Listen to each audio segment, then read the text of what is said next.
دوستو السلام علیکم۔ چلیں آج سورہ نور کی آیت 35 کا ایک حصہ پڑھتے ہیں اور سمجھنے کی کوشش کرتے ہیں، پہلے عربک اور پھر ترجمہ اور پھر اس کے اوپر کچھ بات کریں گے۔ بسم اللہ الرحمن الرحیم۔ اللہ نور السماوات والارض۔ ترجمہ: اللہ زمین اور آسمانوں کی روشنی ہے۔ تو دوستو چلیں اب اس کو سمجھنے کی کوشش کرتے ہیں۔ اس آیت سے یہ پتہ چلتا ہے کہ صرف اللہ کی پہچان اور اس پر سچا ایمان ہی اس کائنات کا اصل نور ہے، یعنی اس کی اصل روشنی ہے۔ اس نور یا روشنی کے بغیر سب کچھ بے معنی اور تاریک ہے،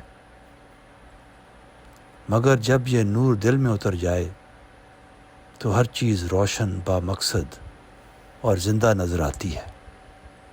تو دوستو چلیں اس کو کچھ اور ایکسپلور کرتے ہیں۔ یہ زمین و آسمان بلکہ پوری کائنات ان لوگوں کے لیے اندھیرے میں ڈوبی ہوئی ہے جو اللہ پر ایمان نہیں رکھتے یا اللہ کی صفات کو قبول نہیں کرتے۔ ایسا انسان زندگی کے اہم ترین سوالات کے جواب نہیں دے پاتا۔ مثال کے طور پہ، یہ دنیا کیوں بنی؟ میری زندگی کا مقصد کیا ہے؟ کیا میں آزاد ہوں یا کسی کے تابع؟ کیا میں جواب دہ ہوں یا نہیں؟ میرے لیے صحیح اور غلط کا معیار کیا ہے؟ مجھے صرف اپنی خواہشات کے پیچھے جانا ہے یا کسی بلند مقصد کے لیے جینا ہے؟ دوستو، جو شخص اللہ کو نہیں مانتا وہ ان سوالات کے صحیح جواب تک نہیں پہنچتا۔ وہ اندھوں کی طرح تاریکی میں بھٹکتا ہے اور کچھ بھی نہیں پاتا۔ لیکن دوستو، یہاں ایک اور بات سمجھنے کی بہت ضرورت ہے، وہ یہ کہ اللہ کو جانا کیسے جائے۔ اس کے لیے تو کوشش کرنی پڑے گی، جیسا کہ ہمیں قرآن سے حضرت ابراہیم علیہ السلام کی زندگی کے واقعات سے پتہ چلتا ہے۔ انہوں نے خدا کو ڈھونڈنے کی کیا کوشش نہیں کی، اور یہی معاملہ آخری پیغمبر کا بھی ہے۔ یعنی اللہ تعالیٰ کو ڈھونڈنا یہ ہمیں کرنا پڑے گا۔ یعنی اگر مجھے اللہ میں انٹرسٹ ہی نہیں، دلچسپی ہی نہیں، تو وہ مجھے کیسے ملے گا؟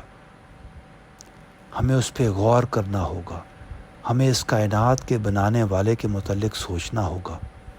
اور دوستو، یہ کیسے ہو سکتا ہے کہ ہم اس کو جاننے کی اور ڈھونڈنے کی کوشش کریں اور وہ نہ ملے؟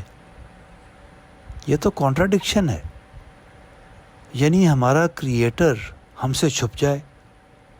وہ تو دراصل چاہتا ہے کہ ہم اس کو جانیں، ہم اس کو پہچانیں۔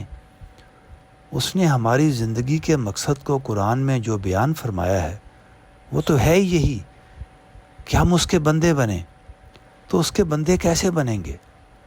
اس کو جان کر، پہچان کر، اور اس کے بعد ہی اس کے آگے گریں گے، یعنی سبمٹ کریں گے۔ دوستو، یہ کیسے پاسبل ہے کہ ہمارا بنانے والا ہمیں ایسے امتحان میں ڈالے جو کہ پاسبل نہ ہو، یعنی جس کا جواب نہ ہو؟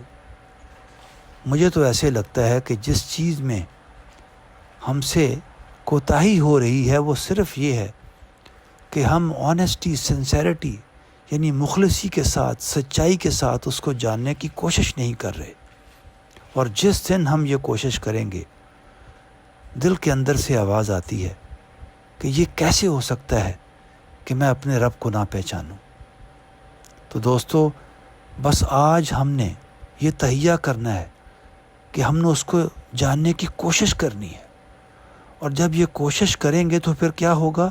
پھر اس کو پا لیں گے۔ تو دوستو، اس آیت سے پتہ چلتا ہے کہ جو شخص اللہ پر سچے دل سے ایمان رکھتا ہے، یعنی اس کو ڈھونڈنے کے بعد، اس کو پانے کے بعد اس پر ایک جینوئن، سچا ایمان رکھتا ہے اور اس کی صفات کو پہچانتا ہے، آبویسلی جو بندہ اللہ کو ڈھونڈے گا، اس کائنات کے بنانے والے کو ڈھونڈے گا، جب اس کو پا لے گا تو اس کی صفات کو بھی پا لے گا، تو اس کے لیے کیا ہوگا؟ اس کے لیے دنیا روشن ہو جاتی ہے۔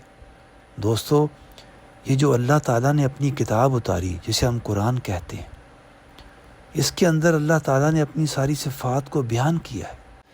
یعنی میرا کہنے کا مقصد ہے کہ جب اللہ کو ڈھونڈنے کی پوری کوشش کریں گے تو پھر ہر طرف ہاتھ پاؤں ماریں گے اور پھر اللہ کو انشاءاللہ جان لیں گے، اور جب جان لیں گے تو کیا ہوگا؟ اس کو ایسا جانیں گے جیسا جاننے کا حق ہے، یعنی وہ کیا ہے، وہ اللہ کیا ہے اور اس کی صفات کیا ہیں، یہ سب کچھ واضح ہو جائے گا۔ اس کے بعد ہمارے لیے دنیا روشن ہو جائے گی۔